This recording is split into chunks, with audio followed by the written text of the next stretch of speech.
अर्नब गोस्वामी हमें पैसे देके कहता है इंडिया को गाली निकालो। नमस्कार, मैं द सच्ची वॉइस चैनल से। चलिए जानते हैं आज भारत की राजनीति से जुड़ी फटाफट जरूरी खबरों को सिर्फ 5 मिनट में, जिन्हें सुनकर आपके होश उड़ जाएंगे, लेकिन गोदी मीडिया आपको कभी नहीं दिखाता। तो वीडियो को लाइक करके चैनल को सब्सक्राइब जरूर कर दें। आज की पहली और हर भारतीय को शर्मसार कर देने वाली सबसे बड़ी खबर। दोस्तों, क्या आपको लगता है कि हमारा देश विकसित हो पाएगा? क्यों? क्योंकि हमारे देश के नफरती लोगों ने क्या हालत कर दी है। संसद के अंदर एक महिला विधायक पेपर को देखकर भी शपथ नहीं ले पाई क्योंकि उसे पढ़ना नहीं आता था। मैं इस महिला का बिल्कुल सम्मान करता हूं, लेकिन उससे पहले आप वीडियो देखिए। मैं विधानसभा के सदस्य निर्वाचित हुई हूँ।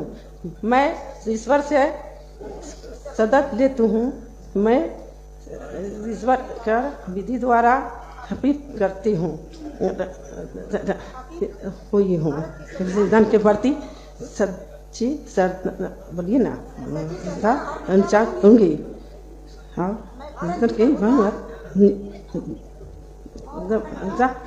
अखंडा अछूत रखूंगी। मैं जिस पद को निवेदन करती हूँ करने वाली हूँ, उसके कर्तव्य का श्रद्धापूर्वक निर्वहन करूंगी। धन्यवाद। किसी का अनपढ़ होना कोई बड़ी बात नहीं है, लेकिन किसी मंत्री का अनपढ़ होना बहुत बड़ी और गंभीर बात है। एक जमाना था जब हमारे देश के पास कुछ नहीं था, तब हमने संविधान बनाने के लिए पढ़े लिखे डॉक्टर भीमराव अंबेडकर को चुना था। हम लोग सैन्य तकनीकी में सबसे आगे थे और हमारा विकास चीन के विकास के साथ साथ चल रहा था। अब जानबूझकर ऐसे अनपढ़ लोगों का मंत्रिमंडल बनाया जा रहा है, क्योंकि ऐसे मंत्री होंगे तो शिक्षा को महत्व नहीं देंगे। जब शिक्षा को महत्व नहीं दिया जाएगा तो नेताओं की हर सच्ची झूठी बात को लोग सच मान लेंगे और उन पर कभी आवाज नहीं उठाएंगे। नेता अपनी मनमानी करते रहेंगे। मुझे तो एक बात समझ में नहीं आती कि इन्हें मानने वाले जो अंधभक्त हैं वह कब सुधर पाएंगे। वे क्यों नहीं सोच पा रहे हैं कि आज उनकी अंधभक्ति उनके होने वाले बच्चों को नर्क में धकेल रही है। उनकी वजह से उनकी पीढ़ियां बर्बाद हो रही हैं। उन्हीं की वजह से देश उन देशों की श्रेणी में गिर जाएगा जो गरीबी से कभी ऊपर नहीं उठ पाए। नजर डालते हैं दूसरी बड़ी खबर पर।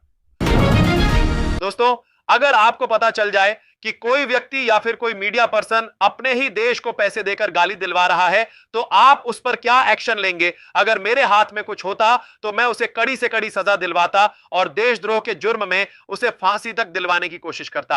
अर्नब गोस्वामी हमें पैसे देके कहता है कि इंडिया को गाली निकालो। इंडिया को गाली निकालो इंडियन टीवी चैनल पे। उन्होंने कहा हाँ, और हम निकालते हैं और हमें बहुत पैसे मिलते हैं। Oh my God. मैंने कहा तो ये क्यों गाली निकलवाता है? कहते हैं वो फिर जो है ना 3 मिनट हमें देता है हाँ। इंडिया बैशिंग के हाँ। 10 मिनट फिर पाकिस्तान बैशिंग करता है, उसकी रेटिंग ऊपर चली जाती है। रावलपिंडी तबाह हो गया हाँ। तो मैंने जाकर रावलपिंडी चेक किया और फिल्म बनाई और पोस्ट कर दी। उस पर वो नाराज हो गए। तो अब वो जर्नलिस्ट तो है नहीं है, तो मैं उनको क्या जवाब दूं? लेकिन अफसोस इस बात का कि हमारे हाथ में कुछ नहीं है। आज की जनता हिंदू मुस्लिम की नफरती बीमारी से इतनी जूझ रही है कि उनके पास मीडिया के झूठ के अलावा संतुष्टि देने के लिए कुछ नहीं है। उनके लिए सिर्फ मीडिया का झूठ ही अब दवाई बन चुका है। जब तक मीडिया हिंदू मुस्लिम न करे, नफरत की राजनीति न चलाए, तब तक उन अंधभक्तों के दिल को सुकून नहीं मिलता। ऐसे हालात कर दी हैं इन चिंटुओं ने, कुछ नफरती नेताओं ने, जिन्हें सिर्फ अपने दोस्त की जेब भरने से मतलब है, अपनी कुर्सी बचाने से मतलब है। अब इससे ज्यादा क्या बताऊं?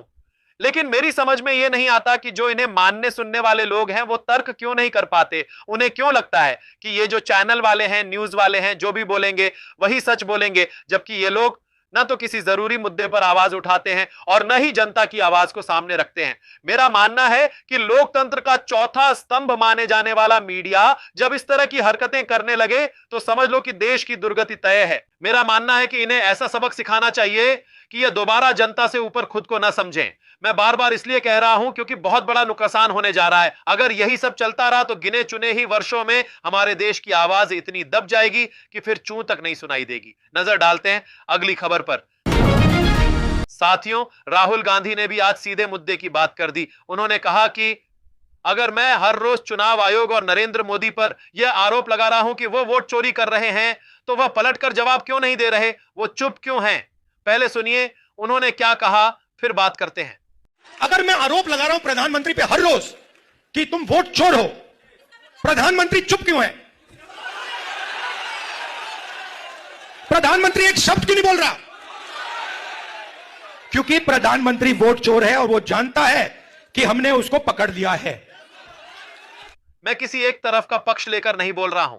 आपने भी देखा होगा कि कितने चुनावों के दौरान ऐसी ऐसी वीडियो वायरल हुई जिनमें एक एक बड़ा नेता 2-2 बार 5-5 बार वोट करता दिखा। राहुल गांधी ने खुद 2 बड़ी प्रेस कॉन्फ्रेंस की जिनमें हजारों फर्जी वोटों के सबूत रखे, लेकिन फिर भी ना तो चुनाव आयोग की जुबान खुली ना ही नरेंद्र मोदी की। उल्टा अभी जो शीतकालीन सत्र शुरू होने जा रहा था, पहले ही दिन नरेंद्र मोदी सदन को छोड़कर निकल गए। अब इस तरह से देश कैसे चलेगा? क्या सच में जरूरी मुद्दों को आवाज उठाने लायक नहीं समझा जाएगा? क्या सच में सत्ता सच झूठ का मिक्सचर बनाकर जनता को परोसती रहेगी और कोई कार्रवाई नहीं होगी? कई लोग सोच रहे होंगे कि वोट चोरी हुई तो इसमें बड़ी बात क्या है। मैं कहता हूं, आपका वोट ही आपको जीने का अधिकार देता है। आपके वोट के कारण ही आपको सरकारी योजनाओं का लाभ मिलता है। आपके वोट की वजह से आप कानून कायदे का इस्तेमाल कर पाते हैं और संविधान का हिस्सा कहलाते हैं। अगर आपका वोट ही खत्म कर दिया गया तो आप फिर से पिछड़ी और निम्न श्रेणी में धकेल दिए जाएंगे। फिर उन बड़े पैसे वाले उद्योगपतियों की मार आपको झेलनी पड़ेगी, जो कहेंगे वही करना पड़ेगा। इस तरह अगर आपने समय रहते वोट की ताकत को नहीं समझा तो आप फिर से गुलामी की कगार पर खड़े होंगे। नजर डालते हैं अगली खबर पर। दोस्तों, आपको पता ही होगा कि जब भी कोई चुनाव हो या कोई बड़ा भाषण हो तो प्रधानमंत्री मोदी और गृहमंत्री अमित शाह एक शब्द जरूर बोलते हैं, घुसपैठिए। इसी तरह उन्होंने फिर विपक्ष के नेताओं पर, खासकर केजरीवाल पर आरोप लगाया कि दिल्ली के अंदर घुसपैठियों को शरण देने का काम केजरीवाल ने किया है। इसका जवाब देते हुए संजय सिंह ने संसद के अंदर उन्हें जिस तरह घेरा वह सबको देखना चाहिए। नरेंद्र मोदी जी से पूछना चाहता हूं, अमित शाह जी से पूछना चाहता हूं, सीमा की सुरक्षा किसके जिम्मे है? अमित शाह के जिम्मे है। सीमा किससे लगती है बांग्लादेश की? त्रिपुरा से लगती है, आसाम से लगती है, बंगाल से लगती है। कोई बांग्लादेशी त्रिपुरा से, बंगाल से, आसाम से, झारखंड पार करके, यूपी पार करके, बिहार पार करके दिल्ली कैसे आ गया? आप लोग घास छील रहे थे क्या? आपकी सरकार घास छील रही थी क्या? कैसे आ गए भाई यहाँ पे? 10 साल में 10 बांग्लादेशी घुसपैठिया दिल्ली से भगाया हो तो उसका नाम बताओ ना। राजनीति क्यों करते हो? दोस्तों, इनका हर बार यही पैटर्न है। जब भी कोई उनसे किसी असली मुद्दे पर पूछता है, ये जानबूझकर विपक्षी राज्यों पर आरोप लगाते हैं कि वहां घुसपैठियों को शरण दी गई है। दिल्ली में केजरीवाल ने, पश्चिम बंगाल में ममता बनर्जी ने, दक्षिण के राज्यों में कांग्रेस ने, हर जगह वही कहानी, यानी जिम्मेदारी खुद लेने के बजाय वो सारा दोष विपक्ष पर थोपते हैं। संजय सिंह का कहना बिल्कुल सही है कि अगर पूरे देश का गृह मंत्रालय आपके हाथ में है तो देश के अंदर एक भी घुसपैठिया आपकी अनुमति के बिना कैसे घुस सकता है? क्या सुरक्षा तंत्र इतना कमजोर है कि कोई भी व्यक्ति कई कई राज्यों को पार करके सीधे दिल्ली तक आ जाए और केंद्र सरकार को पता भी न चले? अगर यह सच है तो यह आपकी नाकामी है, विपक्ष की नहीं। नजर डालते हैं अगली खबर पर। दोस्तों, अगर किसी नेता का ऐसे अपमान किया जाए कि उसे झेलना ही पड़े तो उसके अंदर क्या जज्बात होते होंगे। आप मेरे पीछे जो वीडियो देख रहे होंगे उसमें चुनाव के समय एक नेता वोट मांगने के लिए जनता के बीच जाता है और वहां की जनता उसे जूतों की माला पहना देती है।